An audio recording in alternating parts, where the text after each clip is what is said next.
Hey guys, Wyatt Claypool here. So apparently the Alberta political left is attempting to blow itself up right now, Wile E. Coyote style, because they just don't like Premier Danielle Smith and the UCP government. Remember, when the NDP were in power in 2015 to 2019 in Alberta, they never brought in recall legislation. It took for former Premier Jason Kenney to bring in recall legislation, which admittedly still made the threshold so high to recall someone, it effectively just said you couldn't recall anyone. But current Premier Danielle Smith has greatly reduced the amount of people you need to sign a form in order to actually have a recall approved. And now the NDP is exploiting it in order to thumb their nose at the UCP because they gave a very generous offer to the Alberta Teachers Association. The Alberta Teachers Association had two separate tantrums over the same very generous offer.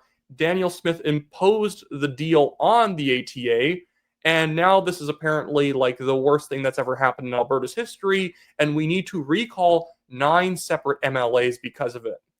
Now, they could actually end up recalling these MLAs. You don't need that many signatures to actually do it, but they would succeed in getting these recall petitions through at their own peril. Now, the Alberta NDP isn't actually the ones carrying out the petitioning directly for the recalls. They're not allowed to. It must remain completely nonpartisan. Only people from the riding itself are allowed to participate in the recall campaign. They cannot be compensated. There's a lot of reasonable rules around this, but they could still conceivably get someone like Education Minister Dimitrios Nicolaides recalled, and then he has to face a by-election. But I think if they succeed on any of these, they're going to get absolutely pummeled in the by-election, that being the Alberta NDP. Because you can maybe not like a government policy, or maybe you do think the teachers deserved more money. I can tell you the offer from the Alberta government was perfectly reasonable.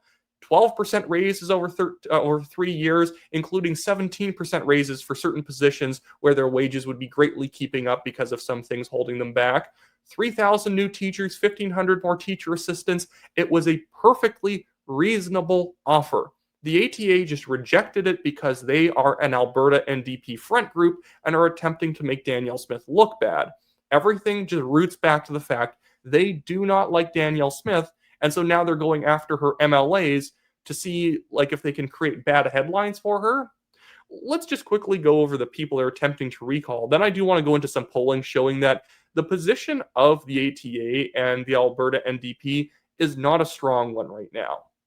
So Sean Amato from CTV News says 9 Alberta MLAs now facing recall petitions. If all are successful, UCP would lose majority status. MLAs targeted is Nicolaides, Pitt, Dick, McDougall, McIver, Yassine, Sani, Surgison, Nally.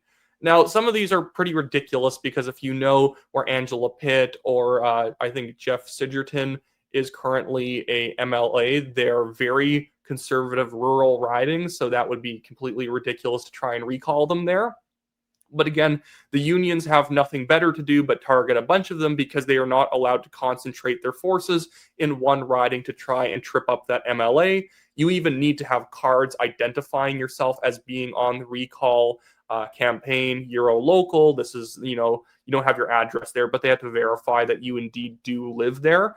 Or else, again, it would be very easy to recall someone by just bringing in 300 volunteers from around the province to get all the signatures in one day.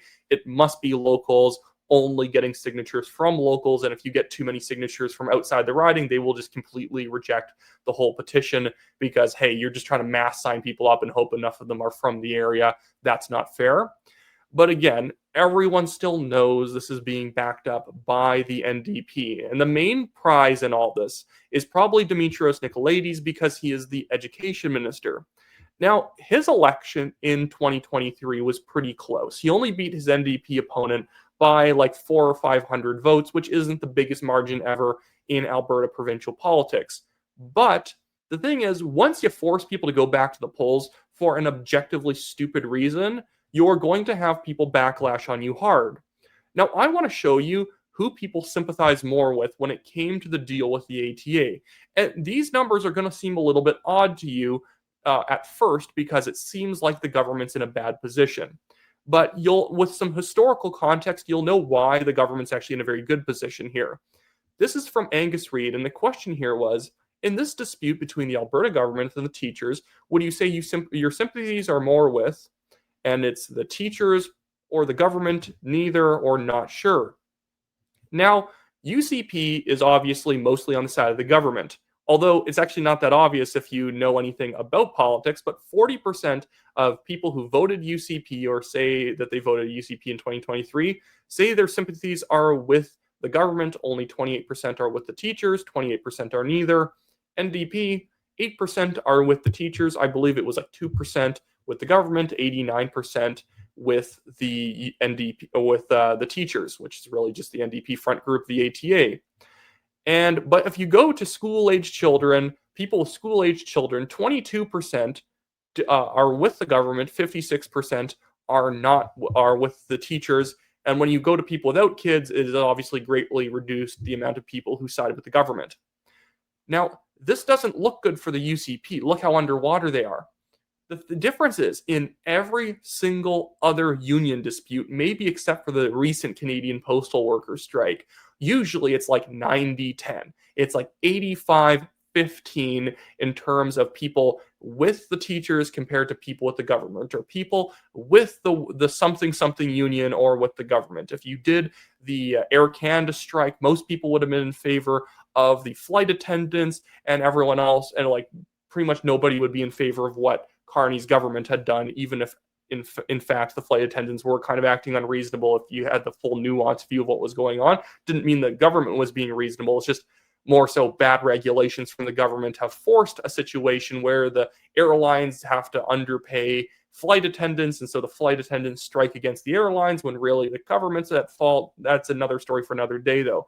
But typically speaking, the vast majority of people, including conservative voters, will always be in favor of the teachers because, hey, it's the sympathetic group. Who wants to say they sympathize with the government here? But I've talked to a lot of UCP MLAs. None of them are getting letters about this. Outside of obvious form letters coming in from teacher union members themselves, they're not getting any parents saying, I can't believe you guys didn't give a better offer to the teachers. People hearing about it on the news don't care.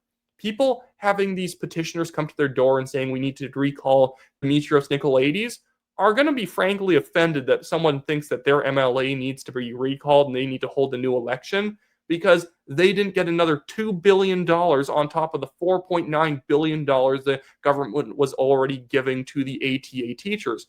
I guarantee if most teachers really understood the deal in detail, they would have supported it. It's just the NDP activists at the top of the ATA who convinced 89% of their members to reject the deal that the government had put forward. It was perfectly reasonable, and Danielle Smith was absolutely right to make them go back to work with Bill 1 and enforce her ruling with the notwithstanding clause. No, you do not have a right to strike on the taxpayer dime because you thought you needed the ultra generous offer instead of the very generous offer. Not going to work here. But let's jump over to NDP leader Naheed Nenshi, who is trying to make some sort of hay out of this whole thing about how the UCP is hypocritical. No, he's the one being hypocritical here. I'm just going to bring this back up on screen.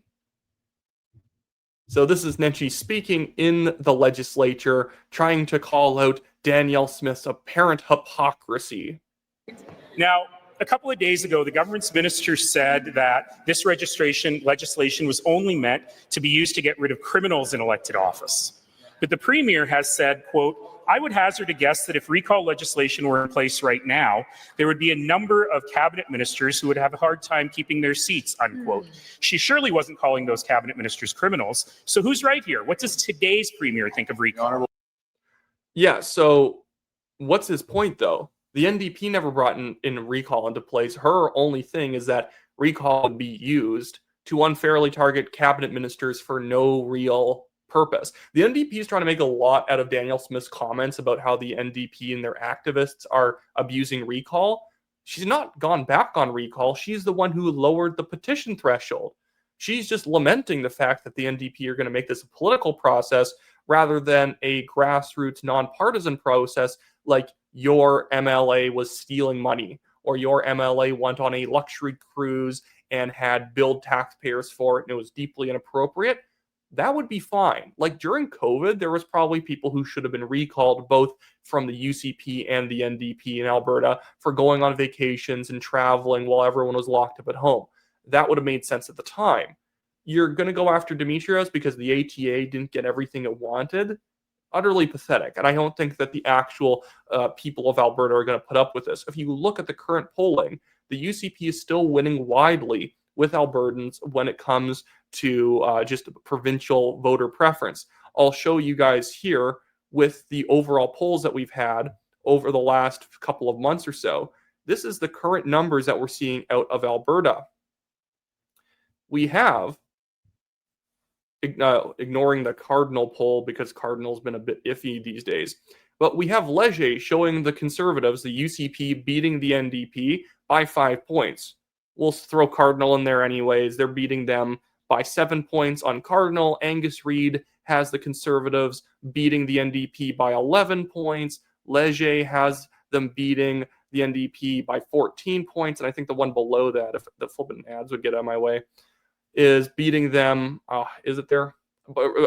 Janet Brown, who's like one of the most accurate pollsters in the entire country, had the UCP like destroying the NDP by 8 points or like 9 points. Now that's not as big as 14 points, but Janet Brown's extremely accurate.